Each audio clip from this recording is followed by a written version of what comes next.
I'm here in opposition to HB 3994. As many other people have shared, I'm going to share with you a story about a young woman who called in to the Jane's Due Process Hotline seeking help obtaining a judicial bypass. The hotline received a call from a 16-year-old who reported that when she discovered she was pregnant, she decided not to return to her home, her school, or her job for fear that her father would find her and beat her for the pregnancy.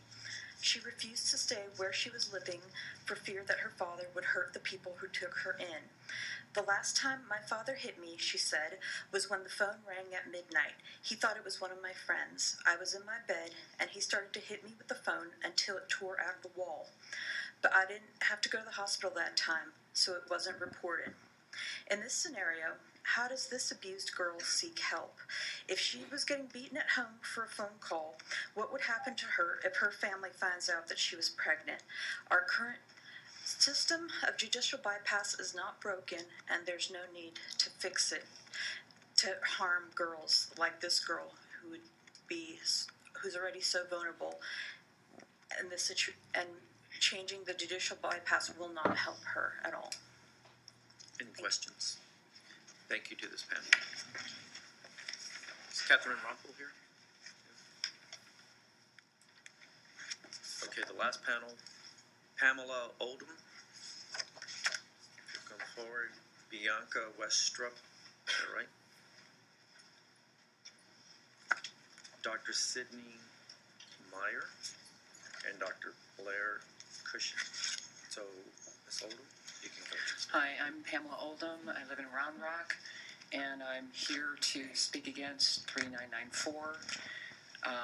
A lot of people have been talking about the difficulty that young women have and the calls that are made to hotlines. I have a different story for you. From a standpoint, first off, and then my point of the story is that the more obstacles you place in the way of teenagers, the worse you're going to make it. In Michigan, there's a case known as the baseball bat abortion. 10 years ago, a 16-year-old girl discovered she was pregnant. This girl was a stellar student, statewide known as a leader, as well as in her community. Her parents, at least one of them, was an elected official. She went to a crisis pregnancy center and received incorrect information. And I'm bringing up Michigan because it's very similar to Texas.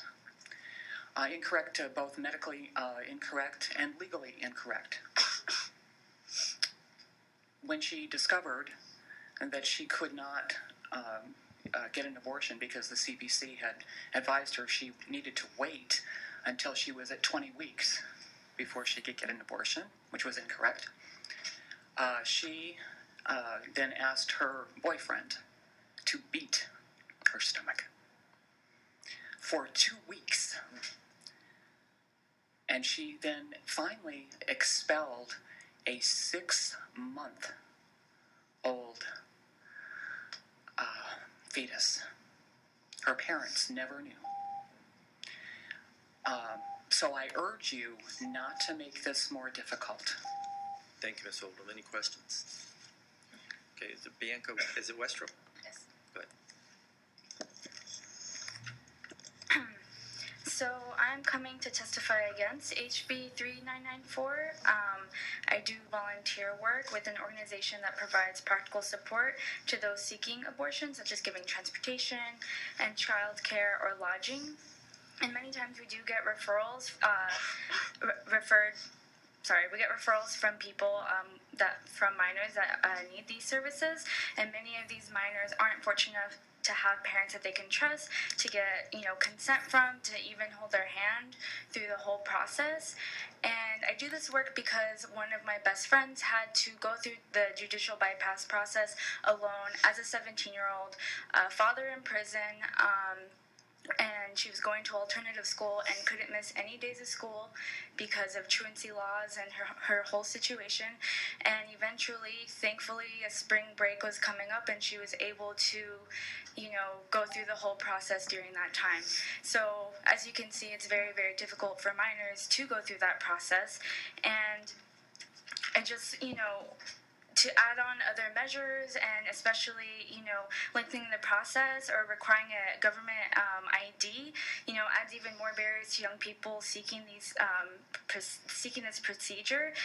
It places more restrictions on who's allowed to receive health care because this is about health care for young people. And I also want to mention how difficult this makes it for undocumented and low-income populations to receive abortion care because of this government issue ID.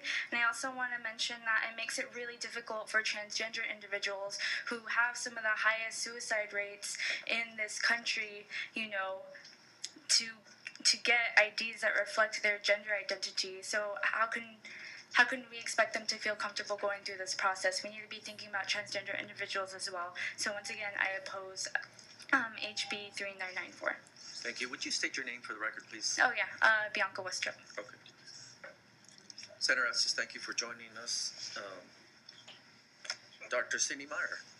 Hi, yes. My name is Sydney Meyer. I'm a graduate from UT Health Science Center in San Antonio. I completed most of my pediatrics training down in the lower Rio Grande Valley, and I myself am from Corpus Christi. I came prepared to tell you all of the horrific stories I've seen from the back alley or really across the border abortions I've seen spike up in the past 2 years. However, I would like to address Senator Taylor's concerns about severing the parental relationship with the child. I myself am a survivor of physical and sexual abuse for about 9 years during my childhood. When my stepfather found out that I was on birth control, I was sexually assaulted and beaten for 3 hours until I was able to run away. To this day, 12 years later, I'm still terrified that he will find me. I actually had to change my phone number last year because he found it. I couldn't imagine having to go into the same Nueces County, which is above 10,000 people, where he had his drinking buddies, all of his friends from work, and try and testify to get an abortion. I couldn't imagine having to go. I couldn't imagine that. So I know you've been inundated with all of the stories that our patients have experienced, but I see these in my patients every day, and I would strongly urge you to consider the children's rights at stake. Thank you. Thank you, Dr. Meyer. Senator Taylor. Thank you, Doctor. I appreciate that, and I think that for those of us that are pro-life up here, we are thinking about the children. Thank you. Any other questions? Dr. Blair Cushing. Good afternoon, Senators. My name is Blair Cushing. I'm here representing myself, and I'm testifying in opposition to this bill. Recently graduated from medical school 2 days ago. And I think that any physician can tell you that within the course of their training, there's certain patients that never leave you. And I have a couple examples of that. I had the opportunity to participate in an elective rotation at a very high-volume family planning clinic in Texas this past fall after full implementation of HB2. And I've seen that we have already set the barriers so high that there are young women who are taking measures into their own hands as best as they know how. And they're turning to the internet, and they're looking for other methods to go about inducing their own abortions. And one of my very first patients at that clinic happened to be a 15-year-old young woman who had a series of repeat vaginal infections, which to me is automatic red flags that there has to be some history of abuse or neglect or something else is happening at home for this to be going on. And I remember when we went to go do her procedure that my preceptor removed a ball of organic material, for lack of better terms. It essentially looked like a ball of dirty grass. And at the time, he looks at me kind of quizzically because he doesn't really know what it is either. And we later discussed it with the patient and with some of the other staff members. And apparently, this is becoming an increasingly common thing that there's young women who are finding on the internet that you can use a mixture of various herbs to attempt to self-induce an abortion. While that's not true, she is certainly that she would self-induce an abortion in that way. She is certainly setting herself up for a host of other potential issues by having done that. And it only elevates the fear for me of how many more young women are going to attempt to take these matters into their own hands when our one key piece of the safety net that would allow them to have access to services which they would otherwise find to be prohibited to them, if that were to be eliminated, how many more young women are we going to find in situations of having problems that will cause them reproductive difficulties far further into their lifetime as a result of what they attempt to do to themselves? Thank you. Any questions? Congratulations. Thank you very much. Well, thank you, ladies.